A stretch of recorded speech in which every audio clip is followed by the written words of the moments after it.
À 77 ans, Nathalie Baye rompt enfin un silence qui semblait scellé à jamais. Pendant des décennies, elle avait choisi la retenue, l'élégance du non-dit. Dans un monde où tout se raconte, elle préférait se taire. Mais aujourd'hui, les mots lui échappent comme une délivrance.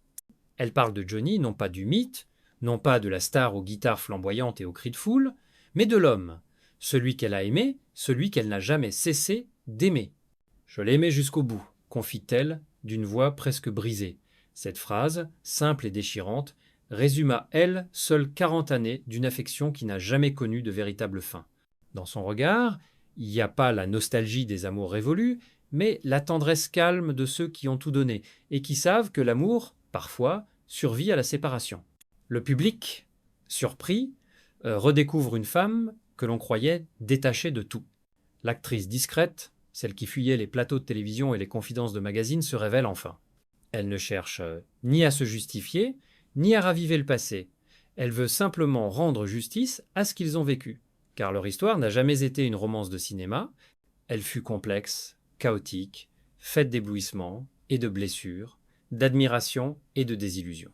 Ce que Nathalie raconte aujourd'hui, c'est aussi une autre époque, celle d'un show business encore teinté de mystère, où les passions brûlaient à huis clos, loin des réseaux et des rumeurs instantanées. Son Johnny A, elle n'était pas une icône, mais un homme à la fois démesuré et enfantin. Un être qui savait aimer avec intensité, mais qui fuyait dès que l'amour devenait réel. Elle se souvient des débuts, des silences après les disputes, de ce regard bleu qui pouvait la désarmer d'un seul mot. Elle se souvient surtout d'un homme tiraillé entre deux mondes, celui du vacarme et celui du silence. Entre eux, il y eut l'étincelle, puis la tempête, puis cette lumière douce qu'on appelle le respect. Aujourd'hui, en rompant son silence, Nathalie ne cherche pas à écrire un nouveau chapitre, mais à fermer le dernier avec douceur. Ce qu'elle confie, ce n'est pas un secret de plus, mais une vérité essentielle. Johnny n'a jamais cessé d'habiter sa vie, ni dans la musique, ni dans la mémoire. Et peut être, d'une certaine manière, elle n'a jamais cessé d'habiter la sienne. Tout a commencé par hasard. Un après-midi de 1982, Nathalie Baye, déjà saluée pour son talent au cinéma, accepte de participer à une émission de variété. Un simple sketch, quelques lignes de dialogue, rien d'important. Elle ignore encore que ce tournage banal va bouleverser sa vie. Le partenaire prévu, Johnny Hallyday, l'idole des jeunes, le rocker indomptable, celui que toute la France croit connaître. Elle arrive à l'heure, comme toujours, lui, en retard, comme souvent. 1 heure passe, puis 2. Nathalie fulmine intérieurement. Elle, la perfectionniste, la femme d'ordre et de rigueur, ne supporte pas le désordre, encore moins l'arrogance. Quand un assistant finit par venir répéter à la place du chanteur, elle se lève, prête à partir. Et c'est là qu'il apparaît. Johnny entre dans la pièce comme on entre sur scène, un mélange de désinvolture et d'énergie brute. Son regard croise le sien. Tout s'arrête. Ce n'est pas un coup de foudre, c'est un choc. 2 univers s'entrechoquent, la comédienne cérébrale et l'instinctif, la réserve contre l'excès. Pourtant, quelque chose imperceptible s'installe. Une tension, une curiosité, une promesse. Johnny, conscient d'avoir irrité Nathalie, lui, envoie le lendemain une limousine pour se faire pardonner, un geste extravagant, presque enfantin, mais elle sourit. Le charme opère. Leur premier dîner marque le début d'une relation hors du commun. Dans les rires, les silences et les maladresses, Nathalie découvre un homme qui la déstabilise autant qu'il la fascine. Derrière les tatouages et les blousons noirs, Johnny cache une vulnérabilité désarmante. Il parle peu de lui, mais quand il le fait, c'est avec une sincérité brute, sans filtre. Nathalie, habituée aux mots, à la précision des dialogues, découvre une autre langue, celle du regard, de la présence, de la vérité immédiate. Ce soir-là, elle rentre chez elle troublée. Ce qu'elle ressent n'a rien d'une aventure passagère. Johnny, avec sa voix rauque et son rire de gosse, a réveillé en elle quelque chose de profondément enfoui. Le besoin d'aimer sans calcul, sans retenue. Il est tout ce qu'elle n'est pas, et c'est peu, être pour cela qu'elle s'attache si vite. À l'époque, personne n'imagine ce duo improbable. Les médias s'en amusent, le public s'interroge. Mais pour eux, cela n'a aucune importance. Ce qu'ils vivent dépasse la logique, les apparences, la prudence. C'est un feu qui brûle sans promesse, mais avec une intensité que peu connaissent. Loin des studios, loin des micros et des caméras, Nathalie découvre un autre Johnny, celui que personne ne voyait. Dans leur appartement parisien, le chanteur le plus adulé de France abandonne les artifices. Il n'est plus l'homme des foules, mais celui du silence. Il aime se lever tard, traîner en peignoir, regarder des vieux films américains à la télévision. Il rit fort, cuisine parfois mal, parle peu, mais avec intensité. C'est un homme fait de contradictions. Sur scène, il incarne à démesure. Cuir, sueur, puissance, désir. Chez lui, il devient presque timide. Il doute de tout, de ses chansons, de son talent, de lui-même. Il demande sans cesse « Tu crois que les gens m'aiment encore ?» Nathalie le rassure, le recadre, le protège. Elle comprend que derrière la légende se cache un être blessé, encore marqué par les carences d'une enfance sans repère. Johnny, fils d'un père absent, a toujours cherché dans les femmes la tendresse qu'il n'a jamais reçue. Avec Nathalie, il trouve une forme d'équilibre, fragile mais réelle. Elle, l'intellectuelle discrète, devient pour lui un refuge. Il la respecte, l'admire même. Ensemble, ils discutent de cinéma, de littérature, d'art.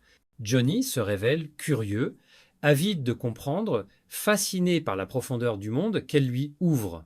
Nathalie, elle, découvre la beauté d'un homme sincère dans ses maladresses. Il n'essaie pas de séduire, il est simplement lui-même brut, instable, authentique. Elle aime sa générosité, sa façon d'aimer sans détour. Il est parfois excessif, souvent absent, mais toujours vrai. Cette vérité, là dans un milieu d'apparence, a pour elle la valeur d'un diamant rare. Peu à peu, elle s'attache à ses failles autant qu'à ses forces. Elle le regarde dormir après les concerts, épuisé, le visage apaisé, presque enfantin. C'est dans ces moments-là qu'elle comprend pourquoi elle reste. Johnny, dans l'intimité, n'a rien d'une idole. C'est un homme qui a peur de ne pas être aimé, qui cherche désespérément une main à laquelle se raccrocher. Ils vivent une parenthèse presque irréelle. Le monde extérieur continue de tourner, les magazines s'excitent, les rumeurs enflent, mais chez eux, tout s'arrête. Ce qu'ils partagent est simple. Un repas improvisé, un fou rire, un regard qui en dit long. Pour la première fois depuis longtemps, Johnny semble apaisé. Et Nathalie, elle, découvre la douceur d'un amour qui ne demande rien d'autre que d'exister. Le 15 novembre 1983, tout change. Une petite fille naît, Laura.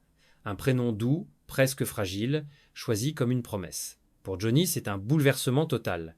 Lui qui a passé sa vie à fuir la stabilité découvre soudain ce que signifie être père.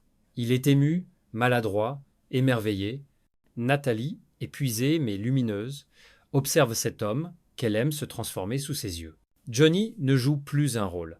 Il devient un père attentif, présent, parfois même inquiet. Il passe des heures à regarder Laura dormir, à lui murmurer des mots qu'il n'a jamais su dire à personne. Dans ces instants suspendus, il semble enfin trouver ce qu'il cherchait depuis toujours. Un amour pur, inconditionnel, sans peur. Quelques mois plus tard, Jean-Jacques Goldman lui offre une chanson, Laura. Ce texte, d'une tendresse infinie, devient l'une des plus belles déclarations d'amour d'un père à sa fille. Lorsque Johnny la chante, Nathalie pleure. Ce n'est plus la star qu'elle entend, mais l'homme qu'elle connaît, celui qui doute, celui qui espère, celui qui aime maladroitement, mais de tout son cœur. Pendant un temps, la vie ressemble à un miracle. Nathalie tourne moins, Johnny reste davantage à la maison, ils rient, ils s'aiment, ils se découvrent parents. Mais derrière la douceur du quotidien, des fissures apparaissent lentement, les tournées reprennent, les tournages aussi, deux carrières, deux vies, deux rythmes incompatibles. Nathalie a besoin de calme, d'ancrage. Johnny, lui, ne peut vivre sans le tumulte. Il appartient à la route, à la scène, à ce feu intérieur qui le consume. Alors, il s'éloigne doucement, sans cri, sans rupture violente. L'amour s'effrite non par manque de sentiments, mais par excès de réalité. En 1986, après 4 années d'une passion aussi belle que fragile, ils décident de se séparer. Pas de scandale, pas de guerre médiatique, seulement une tristesse lucide. Johnny aurait confié à un ami. « J'aime Nathalie, mais je ne peux pas vivre avec une femme. » Cette phrase, brutale et sincère, résume tout. il ne savait pas habiter l'amour autrement qu'en liberté. Pourtant, la séparation ne tue pas l'affection. Johnny reste proche. Il loue un appartement à 200 mètres de celui de Nathalie pour voir Laura aussi souvent que possible. Ils dînent parfois ensemble, sans amertume, comme deux anciens amants qui ont compris que l'amour n'a pas toujours besoin d'un foyer pour exister. Et lorsque Johnny, des années plus tard, annonce qu'il est atteint d'un cancer, c'est à Nathalie qu'il confie ses peurs. Elle se souvient de leur dernier dîner quelques jours avant la révélation publique. Il était grave, presque apaisé, comme s'il savait déjà. Ce soir-là, elle a compris que le temps de Johnny touchait à sa fin et que son amour pour lui, ne s'éteindrait jamais. Aujourd'hui, Alain Delon n'est plus tout à fait l'homme qu'il fut, ni le fauve, ni l'icône, ni même le patriarche. Il est un vieux roi déchu, entouré d'ombres, de souvenirs, de querelles d'héritage et d'enfants divisés. Le silence règne désormais dans Douchy, son domaine, autrefois théâtre de tant de fêtes et de passions. Les chiens qu'il aimait tant ne sont plus là. Et l'homme qui, jadis, hypnotisait le monde, n'est plus que la silhouette fragile d'une légende qui s'efface lentement. Mais au-delà de la décadence, il reste cette trace indélébile, le regard. Ce regard bleu acier, à la fois sublime et cruel, gravé dans la mémoire collective. On y lit tout, la beauté, la solitude, le désir de contrôle, la peur du vide. Delon a façonné son image comme une œuvre d'art et, d'une certaine manière, il a créé son propre mythe. Un mythe qui transcende le temps, les polémiques et la morale.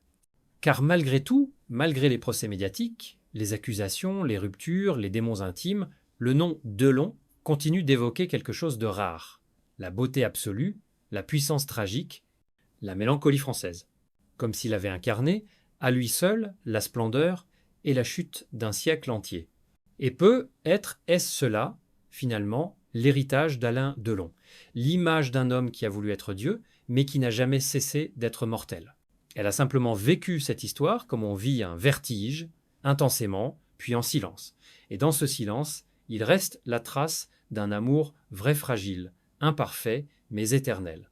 Dans la mémoire du public, Johnny Hallyday restera à jamais le chanteur aux mille vies, et Nathalie Baye, la femme qui, un temps, a su apaiser ses démons. Ensemble, ils auront engendré Laura, symbole d'un lien que ni la mort, ni les années, ni la gloire ne pourront rompre.